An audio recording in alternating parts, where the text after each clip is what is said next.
ধরুন আপনি কোনো একটা ফৌজদারি মামলা দায়ের করেছেন এবং মামলাটার তদন্ত কার্যক্রম চলমান আছে।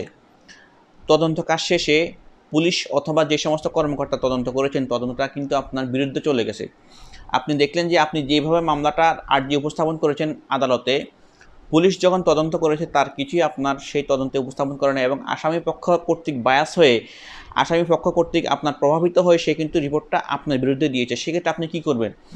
অধিকাংশ ক্ষেত্রে মানুষ মনে করে, আয় হায় রে, আমি মামলাটা দায়ের করলাম, পুলিশ আমার বিরুদ্ধে রিপোর্ট দিয়ে দিয়েছে, মামলাটা শেষ। অ্যাকচুয়ালি মামলাটা কিন্তু শেষ হয় নাই।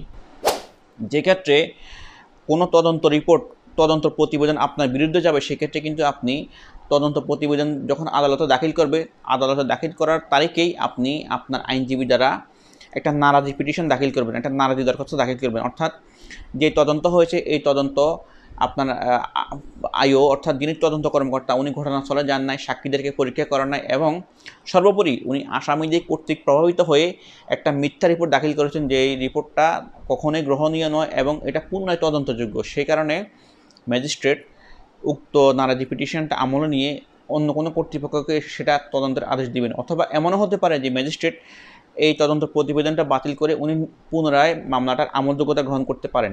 এই ক্ষমতা ম্যাজিস্ট্রেটের দেওয়া আছে। সম্মানিত শুধু একটা নারাজি পিটিশন কীভাবে আদালতে দাখিল করতে হবে এবং নারাজি পিটিশনটা আদালতে উপস্থাপন করার পর শুনানি থেকে শুরু করে এবং নতুন করে তদন্তের যে আদেশ, সে আদেশটা কীভাবে প্রদান করবেন সেটা নিয়ে একদম বিস্তারিত আলোচনা করতে হবে। কারণ বিষয়টা কিন্তু খুবই সূক্ষ্ম একটা বিষয় এবং খুবই আপনার ক্রিটিক্যাল একটা বিষয়। সেই কারণে একটা নারাজি দরখাস্ত কীভাবে আদালতে উপস্থাপন করতে হবে এবং একটা নারাজি দরখাস্ত আদালতে উপস্থাপন করার পর কী কী পদক্ষেপ ওই আইনজীবীকে নিতে হবে এবং বাদীকে নিতে হবে এবং ওই ক্ষেত্রে ম্যাজিস্ট্রেটের করণীয় কী, এটা নিয়ে ইনশাআল্লাহ খুব শীঘ্রই আইনের একদম বিস্তারিত রেফারেন্স আপনাদের সামনে ভিডিও উপস্থাপন করা হবে।